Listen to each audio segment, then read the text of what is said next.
Bienvenue. L'adage dit, celui qui veut aller loin ménage sa monture et qui veut la paix prépare la guerre, mais également celui qui veut aller sûrement, il doit naturellement préparer ce qu'il fait. La RDC fonctionne-t-elle sur base d'un programme avec naturellement des personnes préparées à exécuter ce programme dans le temps et dans l'espace avec les moyens qu'il faut? Est-ce que construire nécessite aussi des études? Voilà des questions importantes qu'il faut se poser aujourd'hui. Et pour parler de cela, nous avons invité un président d'un think tank RDC Stratégie, à la personne de Bondom Batungulu. Bienvenue. Merci beaucoup. Vous êtes ingénieur civil à la faculté des sciences ici à Polytechnique de Kinshasa, diplômé de l'école nationale, la prestigieuse école nationale des ponts et chaussées de Paris. C'est les hauts de technique. N'est pas entré à cette école de ponts et chaussées qui veut. Expert international en système de transport ferroviaire. Ça aussi, c'est très important. Et urbain aussi. Parce que nous avons des grandes villes comme Kinshasa qui nécessitent à la fois des trains de métro, des tramways, mais aussi des bus. Vous organisez bientôt un deuxième événement important en matière d'infrastructure en RDC. Donc on va essayer de parler un peu de tout ça parce que nous sommes au mois de mai, bien sûr de mois de juin. La saison sèche va permettre la mise en place ou la construction des grands travaux, des choses importantes, mais ça se prévoit avant. D'abord, c'est la première prestation sur Télé 50, en tout cas chez moi. Oui, la première prestation. Dans quel état vous êtes en tant que futur organisateur de cet événement que tout le monde attend? Bon, nous allons parler de la planification. On se prépare par rapport à cette activité. Et on est heureux d'être reçu sur ces plateaux, on dirait aussi prestigieux, et Télé 50. Et je pense que c'est ici une tribune pour nous de faire savoir un peu ce que nous préparons. J'aimerais, avant qu'on puisse faire un peu connaissance avec vous, parce qu'on a travaillé chez nous, il y a ce qu'on appelle le plan stratégique RDC émergent 2050, dont tout le monde parle. Dans beaucoup de pays, je me rappelle à l'époque, quand on était jeunes, très jeunes d'ailleurs, Mobutu parlait d'objectif 80. Ici et maintenant, on parle de RDC émergent en 2050. D'abord, de quoi s'agit-il? Et pourquoi vous y réfléchissez par rapport à ça? Alors, d'abord, de prime abord, j'aimerais préciser une chose. Ça fait partie en fait du travail que j'ai eu à produire dans les cadres de mon Executive Master à Sciences Po. Sciences Po Paris. Sciences Po Paris. Ok. Donc, je fais en fait un Executive Master en tout ce qui est politique et management des développements. Et dans le cadre de mon travail, en fait, je préparais ce que j'appelle aujourd'hui cette proposition d'un plan stratégique RDC émergent à l'horizon 2050. J'ai pu faire un peu un benchmark de tout ce qui a été réalisé comme plan. Jusque-là? Jusque-là, en RDC? En RDC, pas seulement en RDC, mais aussi en Afrique. Mais surtout, j'ai touché les pays qu'on appelle aujourd'hui les tigres d'Asie et les dragons d'Asie. Parce que c'est dans ces pays où on a pu observer une réussite de tout ce qu'ils ont mis en œuvre. On peut les citer, ces tigres. Ouais. Vous avez Taïwan. Vous avez Singapour. Singapour, vous avez la Corée du Sud. Oui. Le Singapour, c'est les deux grands pays que j'ai vraiment essayé de voir, le Japon. Et aujourd'hui, la Chine, pour votre information, la Chine s'est servie en fait du plan de Lee Kuan Yew qu'il avait mis en œuvre en fait au Singapour pour développer en fait son plan stratégique de développement. Donc, ce sont des références aujourd'hui en termes de planification. Et en Afrique, on compte aujourd'hui, à un certain moment, on a assisté à plusieurs pays qui ont lancé des plans stratégiques, des plans d'émergence. Et nous avons essayé un peu, j'essaie un peu de voir. Mais il y avait un plan, Ouais. si je ne vous coupe pas, sur le plan africain, Oui. qui prévoyait une grande autoroute qui quittait le sud jusque le nord. Oui, oui, en fait, ça, c'est dans le cas de l'agenda 2063. Oui. Vous avez les PIDA, qui est le programme en fait, de développement des infrastructures en Afrique, qui prévoit ce qu'on appelle aujourd'hui des autoroutes interafricaines. Vous avez par exemple l'autoroute, je prends par exemple l'exemple de la TH3, l'autoroute qui quitte Tripoli jusqu'au sud, au Cap, qui passe en fait par la RDC. C'est dans les cas de ces autoroutes que la BAD a en fait lancé le projet du pont route rail entre les deux Congo-Brazzaville. Oui. Alors, pourquoi les autres grandes puissances, ou plutôt les autres zones géographiques? Vous avez parlé de la Chine, on peut parler aussi du Moyen-Orient aujourd'hui, quand on voit ce qui se passe à Dubaï, au Proche-Orient, en Israël, ce qui se passe en Europe, aux États-Unis, c'est des grands projets planifiés dans le temps, avec des budgets. Il y a eu le plan Marshall, par exemple, en Europe, où il y a eu à la fois la reconstruction de l'Europe après la guerre, mais aussi les grandes infrastructures, les grands travaux du général de Gaulle pour reconstruire la France avec des autoroutes, etc. etc. Pourquoi chez nous, en Afrique, et principalement en RDC, il n'y a pas l'esprit des grands travaux? Je sais que Joseph Kabila, dans son temps, avait lancé les 5 chantiers où il avait fait un certain nombre de choses suivant les moyens à sa disposition. Depuis que Félix Tshisekedi est arrivé, il a lancé 145 territoires, les 100 jours à l'époque, avec tout ce que cela a connu comme problème. Mais pourquoi on n'a pas l'esprit, nous, Congolais, de produits inscrits dans le temps, des projets inscrits dans le temps, de consacrer des méga budgets qui transcendent même les mandats? On a l'impression que les gens fonctionnent qu'en fonction de leur mandat. Aussitôt le mandat fini, ça s'arrête. Ou plutôt, quand il arrive, il voit ce qu'avait fait son prédécesseur, il efface les tableaux, il veut commencer son affaire à lui. Oui, en fait, vous relevez un point important. Je crois que je le souligne dans mon ouvrage sur ce que j'appelle le plan stratégique Congo émergent 2050. Déjà, je commence par faire un benchmark. Depuis la cession de notre pays à l'indépendance jusqu'à ce jour, on dénombre pas moins de 25 plans.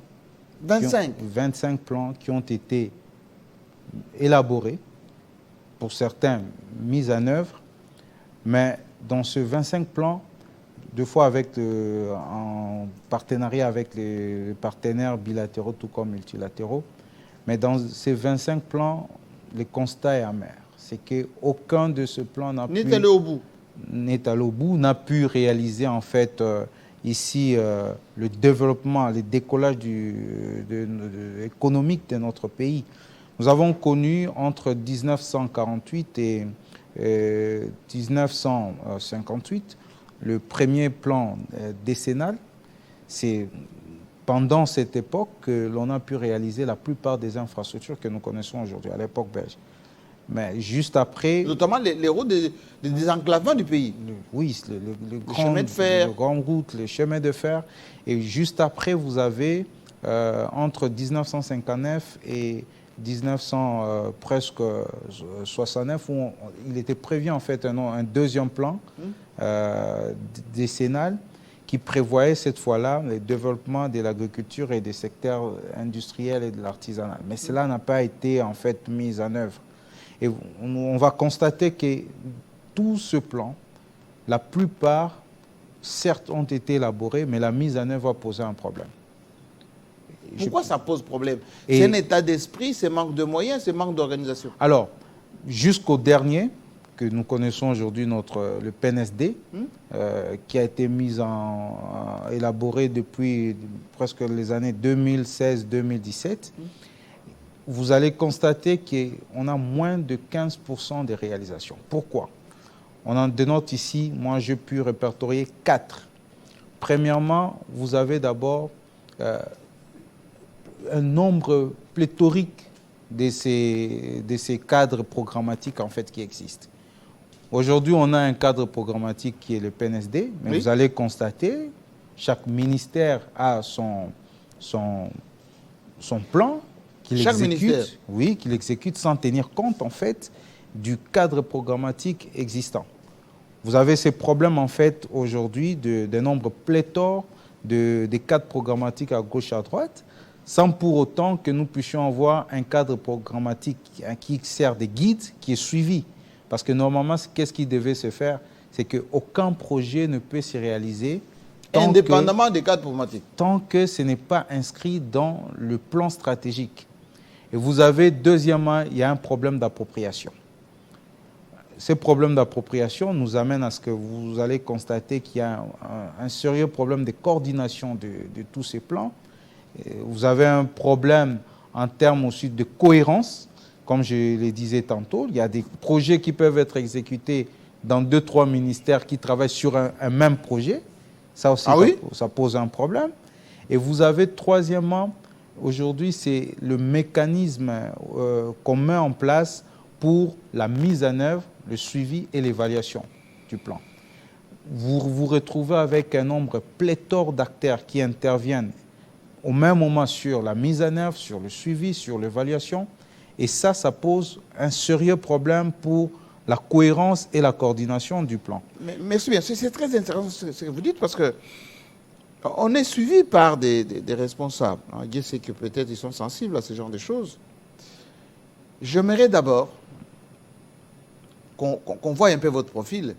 Ensuite, j'aimerais d'abord d'une manière conceptuelle qu'on voie ce que vous relevez là. On a toujours parlé de la vision. Oui. On dit qu'il y a une vision. Ensuite, il y a le programme du gouvernement.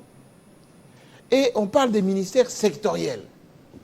Ça veut dire que ces ministères sectoriels doivent travailler en synergie avec la vision, en synergie avec le programme du gouvernement qui a été défendu au Parlement, avec le budget qui va avec. Comment expliquer que chaque ministre maintenant prêche pour sa paroisse, hein? On a l'impression qu'il y a parfois même des conflits d'intérêts entre le ministre du même gouvernement, celui-ci qui bloque, l'autre qui cherche des commissions, etc. On va y venir. On voit d'abord ce que vous êtes. Ingénieur civil avec une grande expertise dans le domaine des infrastructures et la mobilité de la planification urbaine, Bodom Matungulu est diplômé de la faculté des polytechniques de l'Université de Kinshasa avant la maîtrise à l'École nationale de ponts et chaussées de Paris en France, où il a obtenu le diplôme de grande école avec le titre d'expert international en système de transport ferroviaire et urbain. En politique et manager des développements potentiels Afrique à l'Université de Sciences PO Paris, Bodom Matungulu dispose d'une certification en planification et construction urbaine des Shanghai Business School et un autre certificat en investissement projet. Avec une carrière jalonnée des contributions significatives à l'élaboration et à la concrétisation de projets d'infrastructures structurantes en République démocratique du Congo et à l'étranger, Bodom dispose d'une expérience très riche comme consultant international, expert, conseiller technique au cabinet du conseiller spécial en charge d'investissement à la présidence de la République démocratique du Congo, où il a réalisé la structuration et l'exécution de plusieurs projets d'intégration régionale stratégique, notamment le pont route-rail entre Kinshasa et Brazzaville et le prolongement du chemin de fer Kinshasa-Ilebo, mais aussi d'autres dossiers d'investissement complexes tels que le port en eau profonde de Banana et le pont de l'aéroport de Njili, le port de Matadi et autres. Avec une expérience professionnelle élogieuse, des près de 15 ans dans l'évaluation et la mise en œuvre de projets, l'élaboration des politiques et des stratégies de programmes liés aux initiatives de développement d'infrastructures de transport, le pilotage de projets, les négociations avec les partenaires au développement bilatéraux et multilatéraux, ainsi que les modalités des financements de projets, Bodom Matungulu, avec son sens élevé du patriotisme, est revenu au pays pour mettre au service de la nation une grande proposition d'un nouveau cadre de planification dénommé Plan stratégique pour un Congo émergent en 2050. Sur ce plateau, il tentera d'expliquer à JMK la valeur ajoutée de ce think tank RDC Stratégie, la motivation qui a conduit à sa création, pourquoi préconiser un nouveau cadre de planification alors que le projet existe déjà en RDC, quels sont les grands axes de ce plan stratégique en RDC, avec quelles innovations pour matérialiser les 6 engagements du président de la République, qu'apporte-t-il dans ce second mandat du chef de l'État? JMK, Bodom Matungulu est à vous. C'est très intéressant votre parcours. Merci. Après avoir fait tout ça, est-ce que vous avez des doutes à être utile à ce pays?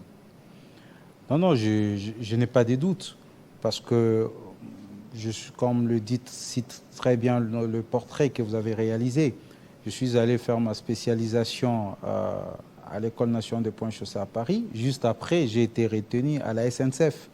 En France? En France. SNCF, c'est le chemin de fer français. Oui, oui. Et Société nationale de chemin de fer français. Ouais, ouais. Oui. Et là, j'ai pris en fait la décision de revenir au pays pour apporter. Vous avez renoncé à un travail au sein de cette grande entreprise ferroviaire nationale française, ouais, oui, qui paye bien avec une sécurité d'emploi et des séjours tranquilles en France. Vous avez préféré venir en RDC? Revenir apporter en fait ma pierre de contribution à l'édifice, surtout des infrastructures, qui est en train de se construire ici chez moi. C'est un risque, non? Un risque, je ne pense pas parce que... Ceux qui sont en France qui nous suivent, ils disent mais quelle bourde il a fait pour rentrer là-bas alors que c'est incertain, on ne sait pas. Non, non, je ne pense pas que c'est un risque, mais c'est plutôt une vision, une motivation que j'ai.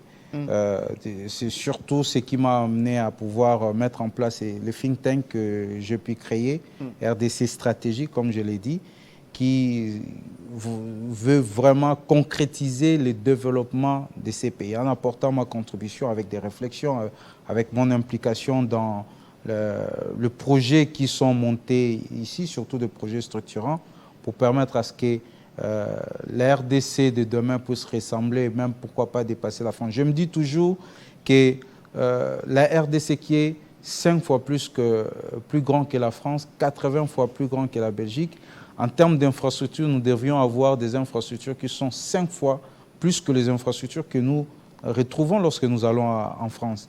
80 fois plus les infrastructures que nous retrouvons lorsque nous allons en Belgique. Nous n'avons même pas les infrastructures. Mais nous devrions l'avoir. Qu'est-ce qui nous empêche? Écoutez, ne me provoquez pas parce que je suis plus qu'en colère depuis quelque temps. Pourquoi mettre en place un think tank lorsque on ne semble pas privilégier la réflexion à la réalisation des choses dans ce pays? Non, mais c'est bien dit. Parce que je suis convaincu d'une chose d'abord, que la RDC ne peut être RDC que par sa grandeur. On ne peut jamais parler de la RDC si jamais nous n'arrivons pas à rendre cette République démocratique du Congo, ces pays aussi grands que l'ont voulu en fait les pères fondateurs. Et pour y arriver, partout dans le monde, tout a commencé par la réflexion. Il faut réfléchir. Il faut réfléchir. Avec des gens bien formés comme vous. Il faut réfléchir. Qui prennent du temps de penser des choses sérieuses. Il faut prendre le temps de réfléchir. Je me rappelle lorsque j'ai présenté l'idée du think tank à une personne, il me dira, mais tu penses que tu seras écouté? Parce que ce qu'on constate, ce qui est quand même malheureux, c'est aujourd'hui, les gens sont plus motivés à aller passer du temps, si vous les invitez à aller prendre un verre, Oui. que de venir pour réfléchir pour les pays. Alors, si tous nous devons nous résigner, nous devons abandonner en fait ce que nous pensons être louable, je crois qu'il n'y aura pas d'autres personnes qui vont le faire à notre place. Vous savez qu'il y a des jeunes comme vous qui font des bonnes études, qui ont fait des bonnes études, qui réfléchissent comme ça. Lorsqu'ils reviennent au pays, avec des projets comme ce que vous avez aujourd'hui, des think tanks sur les stratégies à mettre en place pour développer ce pays, ils se découragent souvent. On ne les écoute pas, on ne les reçoit pas. Et quand ils arrivent avec des projets structurants, on dit voilà, vous pouvez attendre, surtout s'il n'y a pas d'argent tout de suite dedans. Est-ce que vous n'avez pas été confronté à ça? En fait, je dirais que l'avantage que moi j'ai pu avoir, c'est que avant d'aller faire ma spécialisation, vous avez déjà travaillé ici. Je travaillais à l'Agence congolaise des grands travaux. Je connais bien les 5 chantiers parce que j'ai été engagé à l'époque, en 2008, lorsque ces travaux ont commencé. Ok. Donc, j'ai commencé à travailler ici. Et après un certain moment, je me suis dit qu'il faudrait que je puisse ajouter un plus. Un diplôme de plus. Un diplôme de plus, une connaissance de plus, une spécialisation. Et j'ai été plus encouragé par un chef de mission qui pilotait en fait les études du chemin de fer Kinshasa-Ilebo. Voyant en fait le potentiel que j'avais, il m'a en fait proposé, il m'a dit, mais voilà, il y a telle formation, est-ce que tu ne peux pas aller le faire? Ça t'ajoutera un plus. Et je suis parti, j'avais gardé un pied, disons, au pays. C'est ce qui m'a permis qu'à mon retour, je n'ai pas été dépaysé en fait. Et en revenant directement, j'ai été sollicité au cabinet du conseil spécial à l'époque en charge des infrastructures. Kayembe. Oui, à l'époque. Et juste après, j'ai quitté, je suis revenu encore pour accompagner les conseils spéciaux en charge des investissements pour tout ce qui concernait en fait le projet d'infrastructure.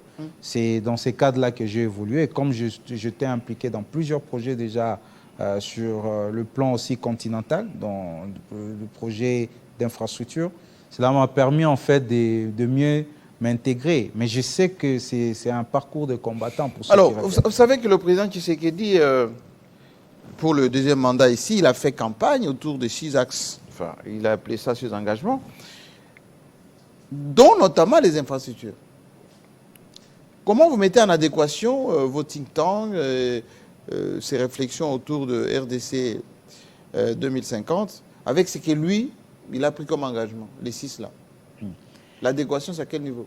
Oui, ici déjà, dans le plan que je propose, je prends en compte une chose, une donnée qui est très importante, c'est que le plan du gouvernement qui devra être mis en œuvre pour l'horizon 2024-2028 doit constituer le point de départ de ces voyages que nous voulons avoir vers l'émergence.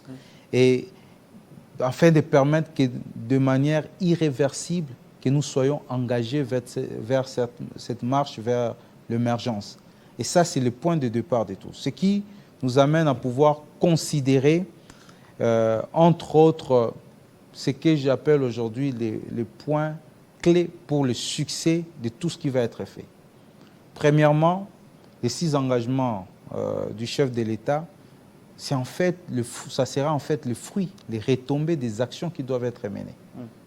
Et parmi ces actions, il y a des projets qui doivent être engagés, mais aussi des réformes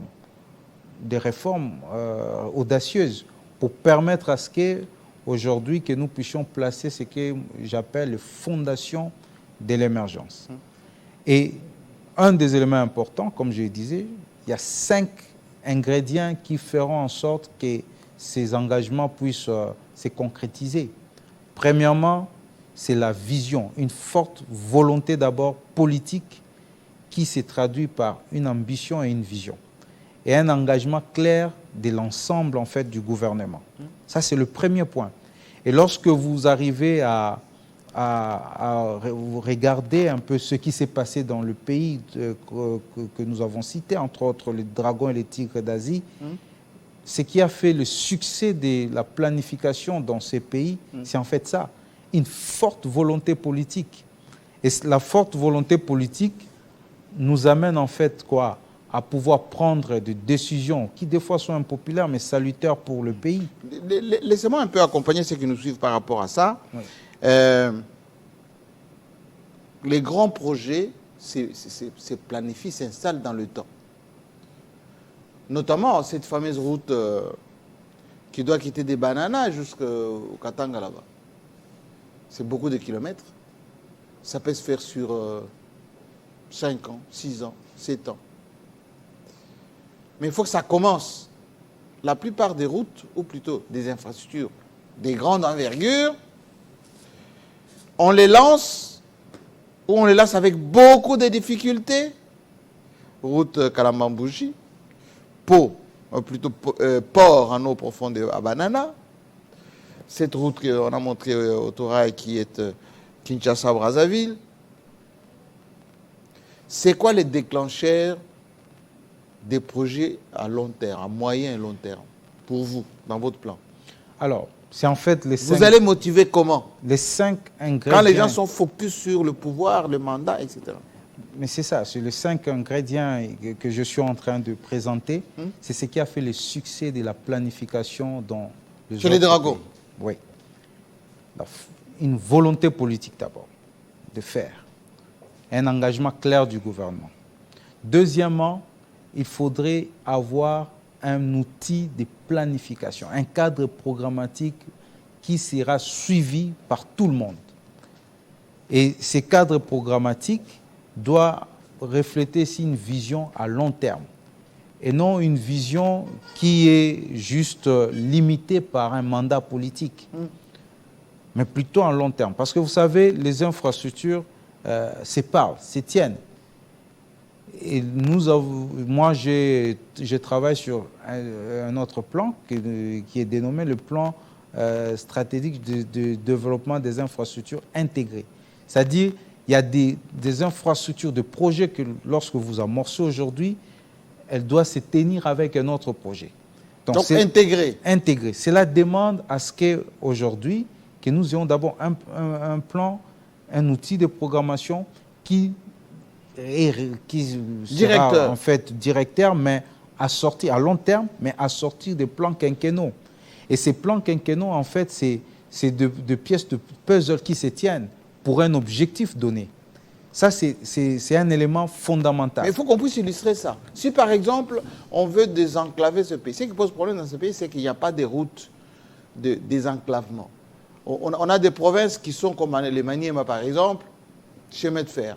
Vous prenez les Kasaï, une petite route là, la route nationale qui fait Kanangambujima et qui va vers le Katanga là-bas, mais qui est coupée ou ça ne marche pas. Il n'y a pas de chemin de fer qui intègre l'ensemble du pays. Qui réfléchit à ce type de projet intégrateur? Qui? C'est le président, c'est le gouvernement ou c'est les think tanks comme vous? Non, non, les think tanks, nous apportons en fait de réflexion, nous aidons en fait le gouvernement, mais au sein du gouvernement, il y a des ministères. Chaque ministère, aujourd'hui, vous avez par exemple le ministère du Plan qui joue ce rôle du secrétaire du gouvernement qui prendra le projet de chaque ministère et il va le mettre en fait dans un plan national. C'est en fait ça. Mais maintenant, ces projets qui sont choisis, comme j'étais en train de le dire, doivent répondre à une vision de la RDC. Pour être plus concret, en termes de projets aujourd'hui, lorsque je parle de projets intégrés, on lance par exemple une zone économique spéciale. Comme ce qu'il y a à Maluku là. Ce qu'il y a à Maluku, ce qui va se faire au niveau de l'Antsélé aussi. Oui. Alors, mais comment vous faites pour évacuer ce que vous produisez là-bas? Ce que vous produisez. Ça, c'est de un. Et deuxièmement, ces zones économiques spéciales vont demander à ce qu'on puisse importer certains équipements. Oui. Comment ces équipements vont arriver? C'est ça, c'est pourquoi. Ou l'énergie. L'énergie, aujourd'hui, comment cela va fonctionner? Aujourd'hui, on veut lancer la chaîne des valeurs, des batteries électriques, des véhicules électriques. Mais il faut de l'énergie pour faire fonctionner ces genres de zones économiques qui vont se lancer dans la production de ces types d'industrie. Oui. C'est pourquoi aujourd'hui, vous aurez besoin d'investir dans Inga pour permettre à ce que demain que vous puissiez avoir l'électricité au niveau des zones économiques spéciales. Mais lorsque au niveau des zones économiques spéciales, vous produisez et que vous devez, par exemple, exporter, vous avez besoin d'un chemin de fer. Donc, c'est une vision qui doit être intégrée. Donc, des projets intégrés. Intégrés. Ça, c'est très important. Mais tout ça doit se faire dans un cadre programmatique où on arrive à bien suivre avant de commencer un projet, que ce soit un projet qui est déjà inscrit dans un cadre. Aujourd'hui, on est plutôt dans ce que moi j'appelle, on réagit plutôt à la demande des investisseurs. C'est un investisseur qui vient pour vous dicter quel projet il veut réaliser. Ça devait être le contraire. C'est-à-dire un investisseur, lorsqu'il vient, vous lui présentez votre plan, vous dites, voilà monsieur, le projet que nous avons dans tel secteur, vous êtes intéressé par quoi? Et non le contraire qui vient pour dire, voilà les projets que j'aimerais réaliser pour vous. Et quelquefois, les investisseurs même disent, moi je vais faire ce projet, voilà comment je vais les financer. Ils proposent même les BOT là sur 30 ans, qui n'a rien à voir avec votre plan à vous de développement. Eh bien, c'est ça. Des RDC émergents de 2050. Lui, il vous propose un BOT de 30 ans, ça va même dépasser votre projet. Et vous allez vous endetter pour 30 ans sur un projet qui n'intègre pas même votre dynamique de développement. Alors, dans ces domaines-là, il se pose un problème. C'est-à-dire la plupart des projets que nous avons, moi je dis toujours que nous avons des titres de projets, mais nous n'avons pas de projet. Oh, c'est quoi? Ouais, parce que c'est quoi la différence? La différence, c'est qu'aujourd'hui, pour parler d'un projet, il faut avoir des études bancables. Ça vous permet de maîtriser les coûts. Parce que l'investisseur qui vient, dans la plupart des cas, c'est l'investisseur qui réalise les études. Lui-même qui les finance. C'est lui qui vous dit que ce projet va me coûter autant. Et vous n'avez pas des éléments contradictoires pour dire que dans les études que nous avons menées, c'est plutôt tel chiffre. Tel chiffre. Ce n'est pas ce que vous me proposez. C'est la faiblesse en fait que nous avons en termes de projets, surtout d'infrastructures. Nous avons juste des titres de projets, mais nous n'avons pas de projet. Il n'y a pas d'études sur la plupart des projets que nous avons. Et c'est ce qui nous amène ici à pouvoir, je pense que nous avons fait ces recommandations, c'est de mettre en place un grand bureau d'études et de mettre les moyens, ce que nous appelons le fonds de préparation des projets. Ce qui nous permet aujourd'hui... Avec des vrais techniciens, des vrais ingénieurs comme vous. Avec des vrais techniciens, des vrais ingénieurs. C'est ce qui touche en fait le troisième ingrédient pour réaliser en fait une bonne planification et un bon développement du pays qui a été pratiqué ailleurs, c'est la méritocratie. C'est-à-dire aujourd'hui, arriver à promouvoir les gens en fonction de leurs compétences, de leurs mérites, de leurs performances. C'est de créer en fait ici, je dirais, un ensemble des acteurs du développement, des gens capables de piloter le développement du Congo. Parce qu'aujourd'hui, si nous voulons être un pays émergent à l'horizon 2050, nous devons avoir les capitales humaines nécessaires qui va nous permettre de pouvoir réaliser ces rêves, cette ambition. Justement, là, vous enfoncez une porte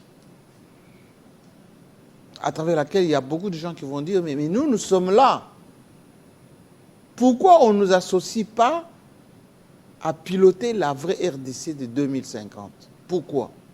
Lorsqu'on nomme des gens qui n'ont pas de compétences, qui n'ont pas d'expérience, qui n'ont jamais réfléchi avant, par militantisme, copinage, tribalisme, j'en sais rien, on met des gens en place et ils apprennent même les termes de référence sur le terrain. Je ferme les guillemets. Revenons sur un événement que vous avez déjà organisé qui s'appelle Expo Béton. Non. Pardon. C'est RDC Infrastructure. RDC Infrastructure.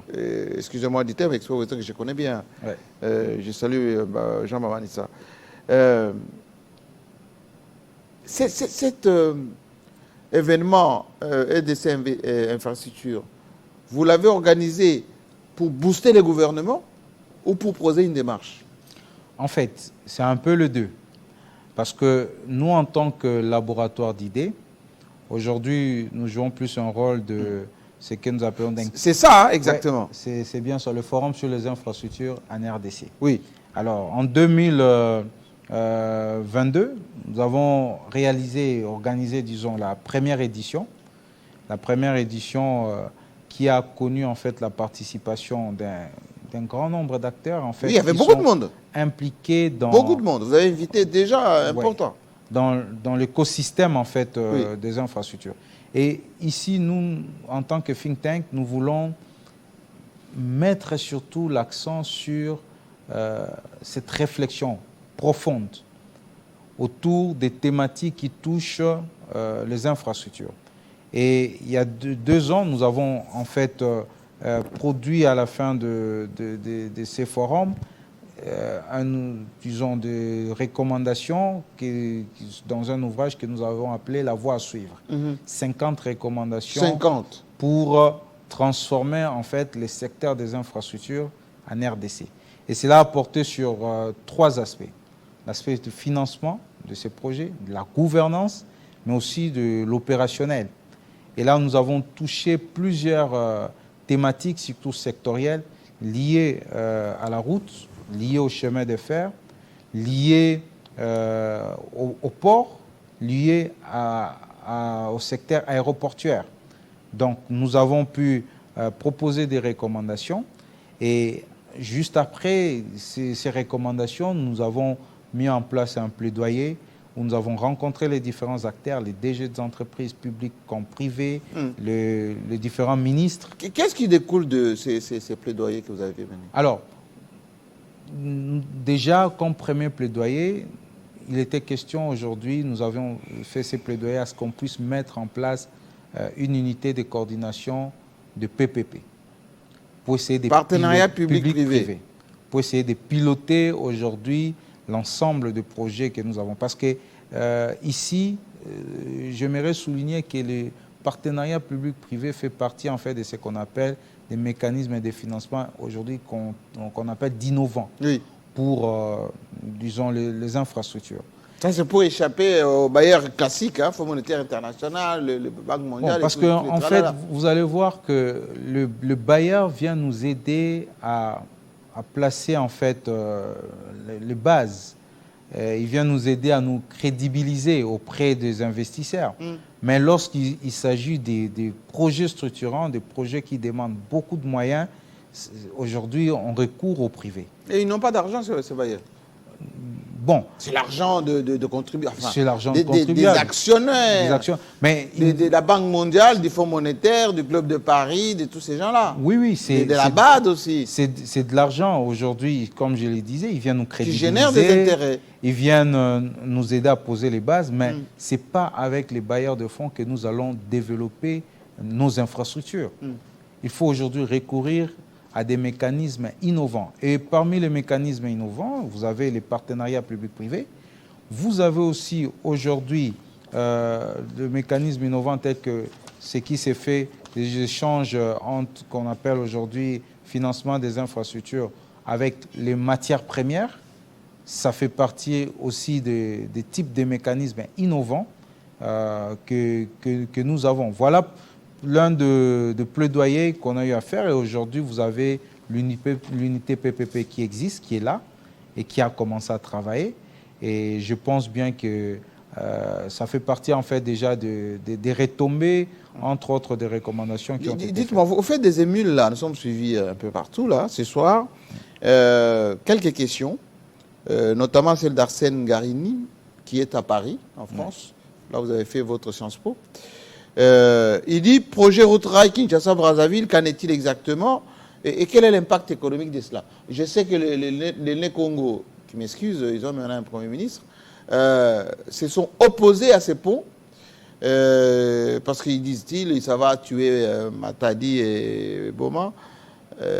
Qu'est-ce que vous pouvez en dire? C'est la question que M. Arsène vous pose. Alors, pour ce projet, c'est un projet d'abord qui vient dans le cadre de l'intégration régionale.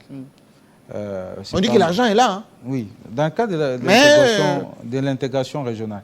Mais je vais souligner une chose, parce que je participais en fait à toutes les phases de l'élaboration des études de ces projets. Il est clairement dit dans les conclusions des études que pour que ces ponts soient rentables pour la RDC, il y a des préalables. Parmi ces préalables aujourd'hui, il y a la construction du port en eau profonde des Bananes. Qui piétine encore. Hein? Il y a la construction du port en eau profonde des Bananes. Ça a commencé déjà, il y a déjà le début de la construction, en fait, déjà. Alors, ça, c'est bien noté dans ces études. C'est-à-dire, aujourd'hui, pour que ces projets s'effacent, disons, soient rentables pour la RDC, nous devons finaliser avec le port en eau profonde des Bananes. Moi, je suis dans ce projet depuis 2013. Je peux vous dire que le problème, ce n'est pas lorsqu'on construit le pont entre les deux pays que cela va poser de problème à Banana. Si nous avons Banana, ça sera le contraire. Ça va booster Banana? Non, si nous avons Banana. Parce que Pointe-Noire, une fois que ce port, là je plaide un peu pour le Congo, si jamais ce pont c'est fait, les gens vont aller rapidement à Pointe-Noire, parce que vous avez où le port est déjà fonctionnel. Oui, il y a la route déjà qui existe déjà, qui est fonctionnelle. Voilà.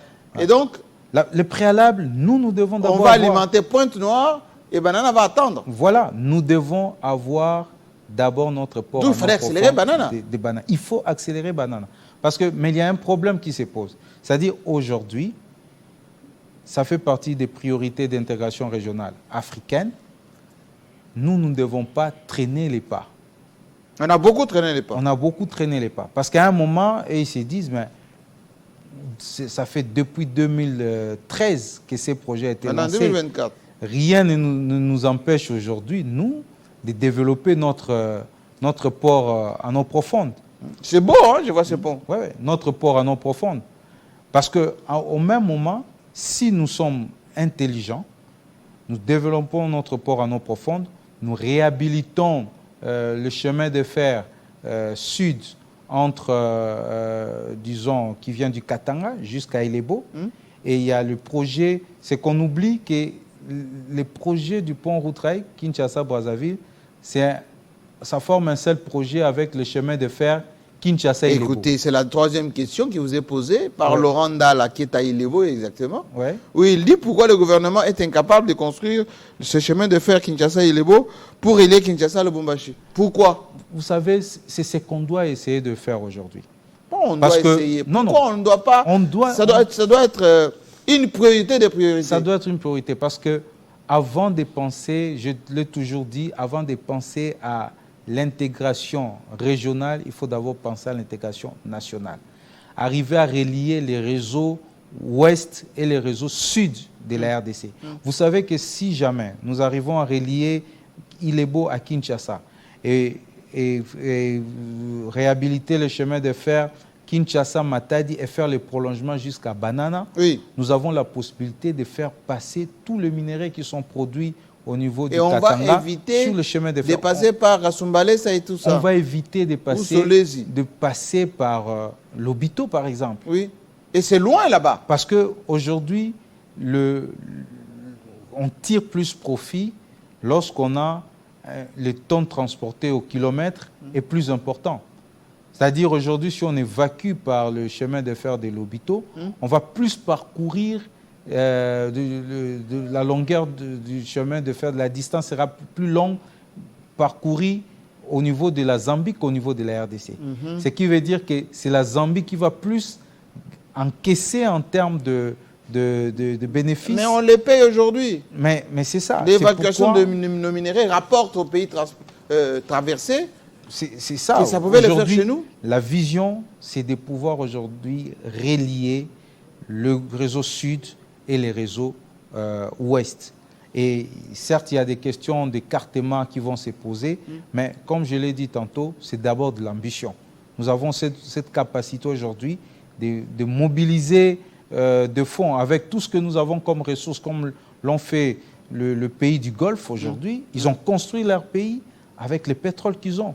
Nous, aujourd'hui, on a plus que le pétrole. On a une diversité des ressources qu'on peut mettre en œuvre pour nous permettre de pouvoir... On peut même faire un hub développer où les gens nos passent par chez nous, même pas à l'aéroport, on n'arrive pas à mettre en place. Parce que vous savez que la RDC est traversée aujourd'hui par près de 13 corridors.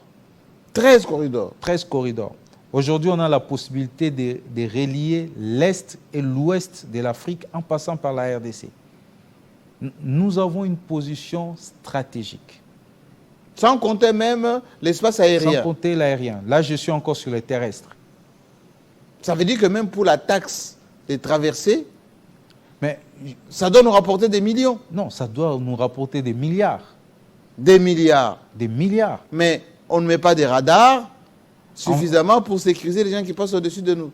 Voilà. Donc tout ça, par exemple, ça a été relevé en fait dans ce que nous avons produit comme recommandation. C'est de permettre aujourd'hui, vous savez que l'aérien peut constituer déjà comme le premier socle pour nous permettre de pouvoir désenclaver notre pays. Avant que la route n'arrive, nous pouvons mettre en place des aéroports et des vols low cost qui permettent aujourd'hui, à un moindre coût, que celui qui est à Kinshasa, qui puisse arriver à Ao. Parce que, économiquement parlant, vous avez le Congolais qui vit à Aru est déconnecté du pays. Mais vous parlez de Aru, moi je parle de Kikwit ici. S'il y a l'accident sur la nationale ici, les gens vont mettre autant de jours pour arriver à Kikwit. C'est 15 minutes à vol d'oiseau. 15 minutes. Donc, mais quelqu'un qui veut aller à Kasumbalé, ça. Mais pour d'abord qu'il arrive à Lubumbashi, c'est tout un problème. Kasumbalé, il n'y a qu'une seule route qui passe par là pour aller vers la Zambie. Enfin, c'est pas moi qui l'ai invité, mais je préfère qu'on parle d'infrastructures que vous organisez, du 18 au 20. Voilà. Accélérer le rythme de la mise en œuvre et de réalisation de projets d'infrastructures en RDC, un impératif pour un Congo émergent. C'est ambitieux, ça?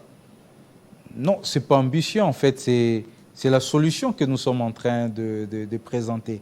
Parce que pourquoi je dis accélérer? C'est parce que nous sommes en retard. Aujourd'hui, de tout ce qu'on entend dire ici. Nous devons rattraper. En eau profonde de Banana, l'aéroport international, une compagnie nationale digne avec des appareils, peut-être des compagnies low cost qui peuvent servir un peu les gens qui n'ont pas suffisamment de moyens, etc. Ou ceux qui veulent faire du tourisme. Vous savez que la RDC va, d'ici 2030, avoir plus de 100 millions d'habitants. Oui.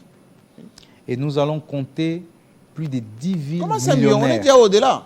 Plus de 10 villes millionnaires. On est au-delà de 100 millions. Oui. On est déjà au-delà de 100 millions. Nous aurons plus de 10 villes millionnaires, c'est-à-dire plus d'1 million d'habitants. Toutes ces populations-là va réclamer, ça va demander à ce qu'il puisse y avoir des moyens de déplacement, des infrastructures. Ouais. Ça va nécessiter que la production de l'électricité puisse augmenter. Ça va nécessiter à ce que les routes puissent être multipliées, surtout en milieu urbain. Donc, nous avons un déficit important. Et pour votre information, je participe à l'élaboration de ce qu'on appelle les PDNIT. Les PDNIT, c'est le plan directeur de développement des infrastructures intégrées de la RDC, qui a été, disons, élaboré en 2018, financé par la BAD. Et l'évaluation que nous avons eu à faire, juste pour les secteurs des infrastructures de transport, nous avons un besoin de 50 milliards de dollars. Pardon?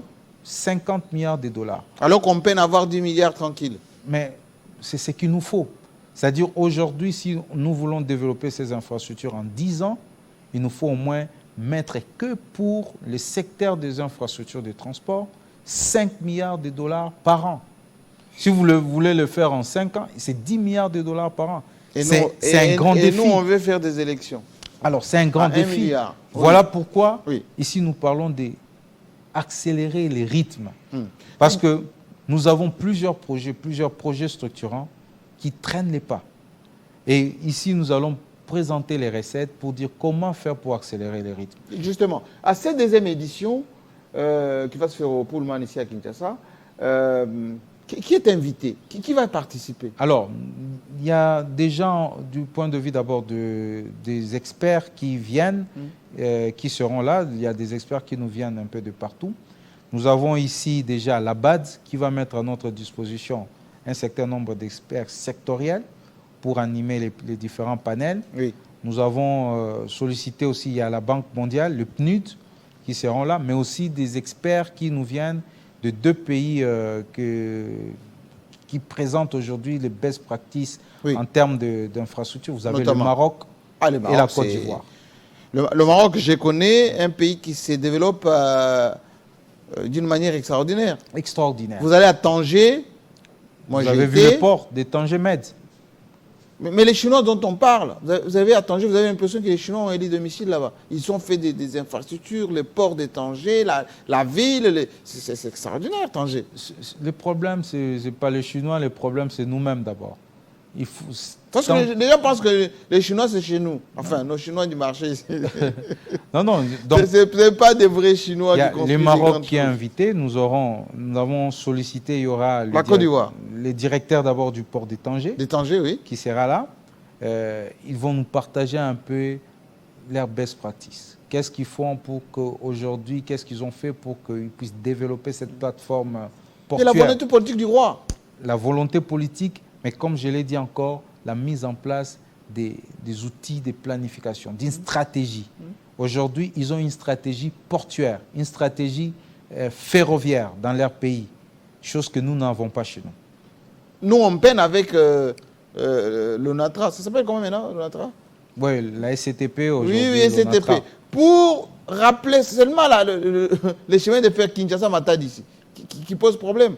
Les gens passent par la seule route qui fait trop d'accidents, au lieu qu'on fiabilise le chemin de fer Kinshasa-Matadi. Oui, ça demande ici que nous puissions, comme je le disais, avoir une vision intégrée, une vision globale, par exemple, là, du corridor ouest. Oui. Comment on fait pour développer les ports de Banana, les ports de Matadi, les chemins de fer, l'arrière qui est le port de Kinshasa. Ça doit être une vision stratégique qui va nous permettre de se dire, voilà comment on fait pour les développer, voilà comment on les finance. Ça, c'est très important. Et donc là, nous allons faire appel à ces experts qui viendront. Nous allons essayer d'échanger sur des thèmes. Nous allons toucher aussi la partie énergie. Comme vous le savez, ça va faire maintenant presque 10 ans depuis qu'on a libéralisé en fait, le secteur de l'électricité et l'énergie. Nous voulons réfléchir aujourd'hui, faire un peu une évaluation sur ce qui a été fait, qu'est-ce qui manque aujourd'hui pour que nous puissions aujourd'hui augmenter en fait les taux d'accès en fait. Laissez-moi vous poser une question par rapport à l'énergie. On a libéralisé ce secteur comme celui des assurances. On pensait que ça allait améliorer l'offre. On pensait que ça allait servir à la population la libre concurrence. Mais c'est tout le contraire. Qu'est-ce qui s'est passé? Donc, en fait, c'est des points que nous allons analyser, déjà au niveau du forum. Ici, nous aurons un expert qui nous viendra de la BAD, qui va nous parler un peu de mêmes réformes qui ont été aussi réalisées dans d'autres pays et comment cela a réussi. Dans la Côte d'Ivoire, par exemple. Dans la Côte d'Ivoire. Et pourquoi pas ici? Vous savez, un pays comme le Maroc, vous connaissez leur taux d'accès à l'électricité? En tout cas, ce n'est pas nos 20% là. Enfin, non. Nous, on n'a pas dit 18%. Et ils sont à 99%. Mais ils n'ont pas le même potentiel énergétique que nous. Et ici, vous nous complexez là. Non, je vous dis la réalité. C'est vrai que quand j'arrive à Casa, je salue mes amis de Casa, pour avoir le délestage, c'est tout un problème. Non, vous n'en avez pas. Ça n'existe pas. Vous n'en avez pas. Le délestage à Casablanca. Quand vous survolez le Maroc, vous avez l'impression que c'est l'Europe. Les autoroutes sont éclairées, les villes sont éclairées. Pourtant, ils n'ont pas de barrages comme nous. Ils n'ont pas autant de... Non, ils n'ont pas un potentiel hydroélectrique comme le nôtre. Ils ont installé d'ailleurs un champ avec des panneaux solaires. Oui, photovoltaïque. Le plus important, c'est le champ. Oui. Donc, c'est tout ça. Nous allons essayer d'en parler. Aujourd'hui, nous allons toucher aussi des thèmes liés aujourd'hui surtout au capital humain, parce que avec les chantiers que nous allons lancer dans ces pays, si nous n'avons pas un capital humain derrière, nous allons sous-traiter notre développement. On le fait déjà. Oui, mais c'est pourquoi il faudrait que nous puissions... Les 5 chantiers, les Chinois ont amené des ouvriers, y compris des prisonniers ici. Je pense avec l'optimisation qui va se faire avec ces contrats, on va tenir compte en fait de ces aspects. Parce qu'en fait, qu'est-ce qui se passe? Je prends le cas du Maroc. Le Maroc aujourd'hui a développé une politique de passerelle entre l'université et l'industrie. Il y a beaucoup On d'écoles forme d'ingénieurs aussi. des ingénieurs Oui. en fonction de ce qu'on a comme vision en termes d'infrastructure.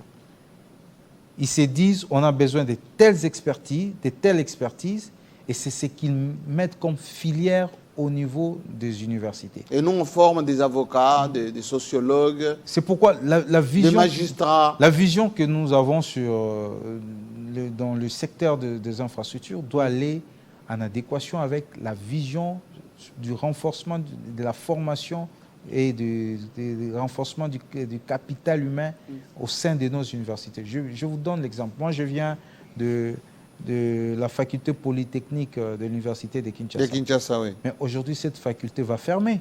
Non. Il n'y a plus de professeurs. Pourquoi? Il y a un problème de professeurs, il y a un problème la fac de Polytechnique. des chefs des travaux. Et le ministre de l'enseignement supérieur Et universitaire, il ici- voit tout ça. Ici, Donc, à la Polytech, chez nous, Monsieur on Jean-Marie a des Kassamba, déficits de professeurs. je vous dis que si rien n'est fait, dans les 2 ans qui viennent, cette faculté va fermer. C'est la honte. Il y a les professeurs qui sont là, c'est des professeurs qui ont vieilli. Ils n'ont plus des chefs des travaux. C'est pourquoi une année académique te prend 3 ans au lieu de prendre une année. Et ça, c'est un problème. Et si on aimerait aujourd'hui développer le secteur des infrastructures dans ces pays, mais il faut vite sauver cette faculté. Il faut vite sauver l'IBTP. Faire en sorte que la formation qui est donnée soit en adéquation avec la vision que l'on a pour notre pays. Mais comment dans on le va secteur des développer un pays infrastructures. sans techniciens, sans ingénieurs? Et voilà, aujourd'hui, le Maroc, c'est ce que le Maroc a fait. Le Maroc, à un moment, a envoyé les gens laisser former, mais aujourd'hui, ils ont développé Des écoles des d'ingénieurs. écoles d'ingénieurs Des qui instituts forment supérieurs. les gens chez eux. Et ils font recours à ceux de la diaspora Beaucoup pour qu'ils d'INPP, reviennent. comme il y en a INPP chez nous, Oui. pour faire des plombiers, des carreleurs, des électriciens. Oui, parce qu'en fait, aujourd'hui, vous avez l'industrie liée au BTP. Oui. Mais c'est très important. C'est très important pour le développement de notre pays. Dans les cas contraires, tout ce que vous allez commencer à faire comme travaux, c'est les Chinois, c'est les Indiens qui viendront. C'est pourquoi je pense que nous avons invité le doyen de la faculté de Polytechnique, le DG entre autres de l'IBTP, mais aussi il y a la dame qui pilote l'université Polytechnique Mohamed VI, qui sera là pour ce partage d'expérience, pour voir ce que le Maroc est en train de faire. Parce que vous savez que lors de la Covid, tous les expatriés qui travaillent sur des projets au Maroc devaient rentrer chez eux. Oui. Mais le Maroc n'a pas arrêté ces chantiers. Pendant Donc, la on COVID, a fait appel à ses propres techniciens, pendant ses la propres COVID, ingénieurs. ils ont travaillé avec leurs propres ingénieurs. Et ils ont terminé les travaux. Ils ont terminé les travaux. Aujourd'hui, nous voyons le boom en termes d'infrastructures qu'on rencontre lorsque vous allez en Côte d'Ivoire, à Abidjan. Oui. On a fait le pont de Ouattara d'Abidjan. Oui. Oui. Vous allez voir. Qu'il a jeté sous le lac. Sur les lacs, Oui. vous avez l'air transport fluvial sur la lagune. Oui. Vous avez les infrastructures. Aujourd'hui, ils sont en train de mettre en place le projet du métro d'Abidjan. Oui. Je vais vous choquer. La Choquez-moi. personne qui est en train de piloter ces projets Oui. du métro d'Abidjan, c'est un Congolais. Non. Je vous l'ai dit. Et d'ailleurs, il est invité, il va venir présenter un peu Qu'il ce vienne, qu'il ce fait, monsieur. Moi, je vais le rencontrer. ce qu'il fait de l'autre côté. C'est pour dire que notre pays, nous avons de l'expertise. Nous avons des gens qui peuvent aujourd'hui contribuer au développement de nos infrastructures. que ce soit ici en interne, en local, mais aussi au sein de la diaspora. Voilà pourquoi... Et ils nous suivent, hein, ces gens de la diaspora. Moi, j'ai été à la SNCF, mais à la SNCF, j'étais avec des Congolais. À la SNCF. À la SNCF, des vous avez techniciens, des des Congolais, ingénieurs. des ingénieurs qui vous pilotent des projets de chemin de fer. Alors que dans leur pays d'origine, il n'y a même pas un train qui fait la banlieue. Mais c'est ça. C'est-à-dire, nous devons ici, il faut une vision sur le secteur des infrastructures. Et je dirais qu'il n'y a pas d'émergence, il n'y a pas de développement sans les infrastructures. Merci. Vous allez voir Oui. que dans la plupart des plans stratégiques de pays qui sont aujourd'hui des pays émergents, les infrastructures sont au cœur de stratégies pour permettre à ce que le pays puisse se développer. Et ça, c'est très important. Laissez-moi poser la dernière question. Pour votre événement du 18 au 20, c'est payant est-ce que s'il y a les curieux, les gens qui sont intéressés par ce type de choses, ils peuvent venir ou pas? Oui, en fait, l'événement d'abord est payant. Est payant parce que c'est pour nous permettre d'organiser le cadre. Oui. Donc, nous avons fixé, je crois, la participation à $200.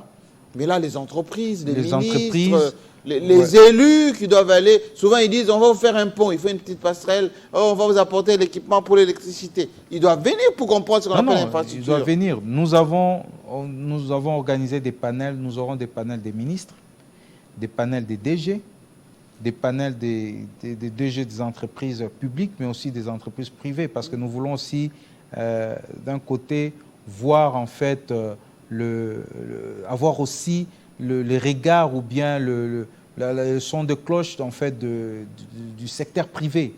Voilà pourquoi il y a même un panel qui va traiter sur la sous-traitance. Et là, très bien. nous invitons, il y aura l'ARESP qui est qu'ils invité. doivent fournir, voilà. L'ARESP qui sera là et aussi la FEC. Mais ici, nous avons plutôt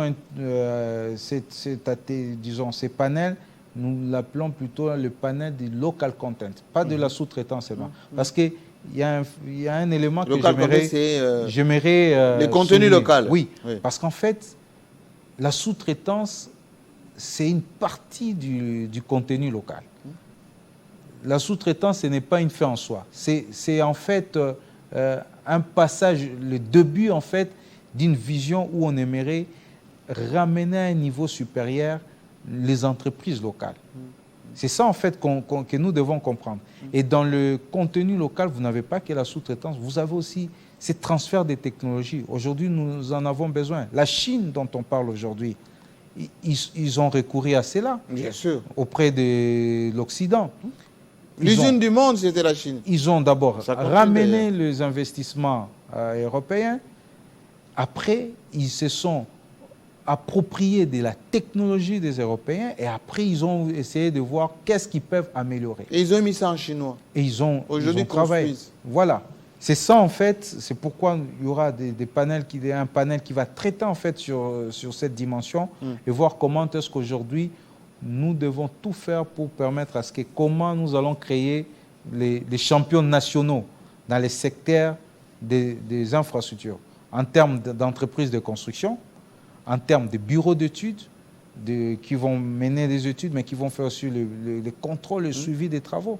Parce qu'au finish, il faudrait que les infrastructures qui sont construites, déjà que les investissements posent problème, ces investissements doivent être protégés, avoir des infrastructures de bonne qualité. Merci beaucoup, Bodom Matungulu. Think Tank, RDC Stratégie. Moi, je dirais stratégie au pluriel. Hein. Ouais. Beaucoup de stratégies pour développer ces pays qui manquent effectivement des gens qui prennent le temps de réflexion. Hein. Sortez un peu de vos turpitudes, des postes, des mandats, voilà. Entrez dans la reconstruction de ce pays, dans la construction, dans l'investissement, dans l'homme compétent qui aime le pays pour longtemps. Bonne soirée chez vous. Merci.